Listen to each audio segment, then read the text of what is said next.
Hi, it's Sabine Rolnick, Dr. Real Estate here, and welcome to the ABCs of Real Estate. Today is brought to you by the letter D for down payment, and I thought I'd bring a special guest, Kristen Forbes. Kristen, will you go ahead and introduce yourself and tell us what you do? Sure. Hi, everyone. I'm Kristen Forbes. I'm a senior loan officer with Cross Country Mortgage located in Hanover Park, Illinois. I'm a nationwide lender, purchase or refinance, and we are located right off of Lake Street.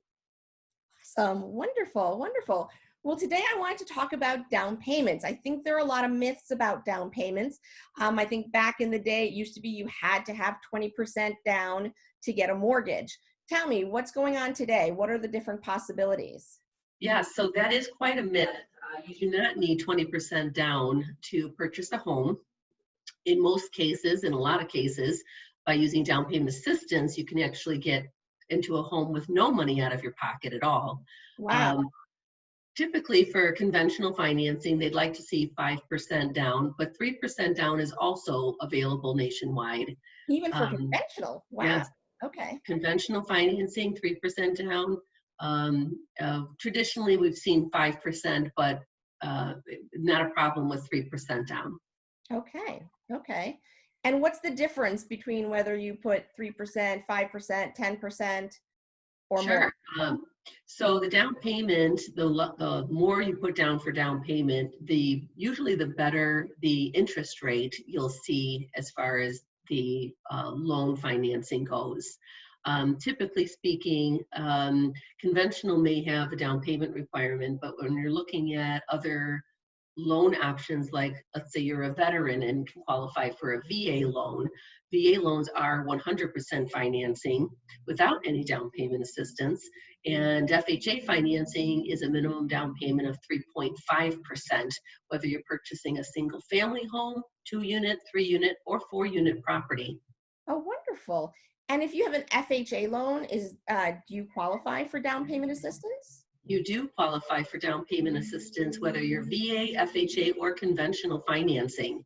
Oh, Now, that being said, for down payment requirements for 2-unit, 3-unit, and 4-unit properties are a little bit different than single family homes. So when you're talking about a minimum down payment requirement for conventional financing at 3% or 5%, we're mhm. looking at strictly single family homes, condos, and townhomes. Okay. Okay. And then, but if you're doing the multifamily?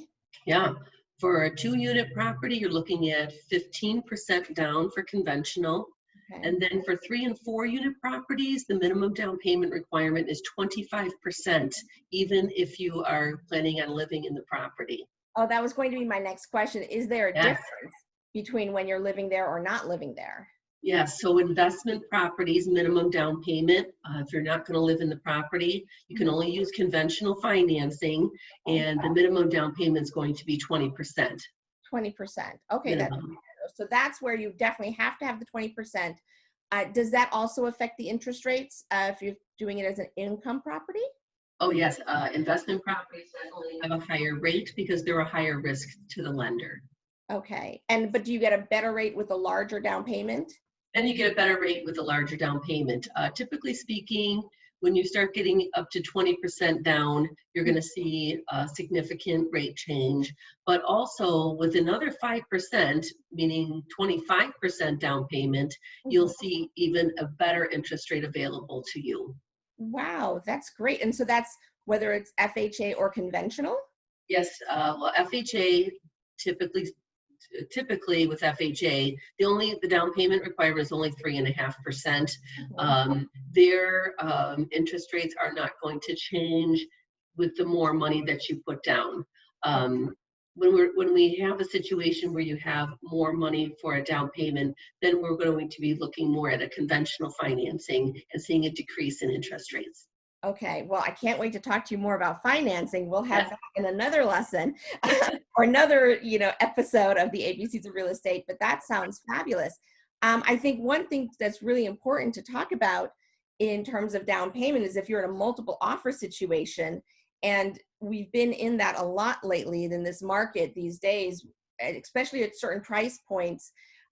where there's so many offers on a house, when a buyer has a higher down payment, sellers seem to be more interested in that buyer. Can you talk a little bit about why they might be more interested in those buyers with a higher down payment?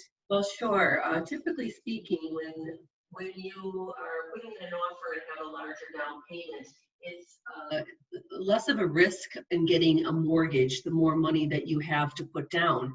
So maybe when a seller would see somebody coming in with a 5% down offer or 3% down, they are less likely to want that offer over somebody having a larger down payment because it's more of an investment on that purchaser side.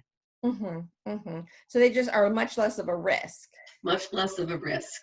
So so I guess if somebody's putting that 3% down or 5% down, and there's some little hiccup in their income or their financing or their or their credit, it makes them more vulnerable.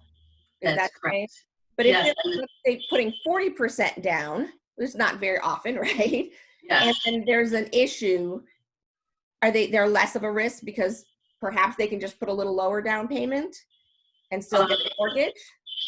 It- well, when I do a pre-approval, I already know that the customer is pre-approved, and I've used a smaller down payment for that pre-approval when we run a file through automated underwriting. So for me, it's not a risk. I don't issue a pre-approval unless I know that I verified that borrower's income and assets, and I've put that income and that borrower through an automated underwriting system with the down payment that they have. So when I write up a pre-approval, it's already based on the down payment that they're expecting to put down. Okay. Okay. Great. Great. Well, is there anything else you think we should know? Well, actually, let me ask you again about the down payment assistance.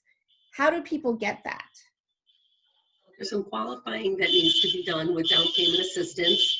We have 4 programs available for Illinois for down payment assistance through the Illinois Housing Development Authority, up to $10,000. The client would have to qualify based on their debt to income ratio. The type of property would only be for 1 and 2 unit properties, and they have to qualify based on credit score as well, 640 minimum credit score. Oh, great. Okay, so that sounds really doable for a lot of people. So wonderful. Usually is.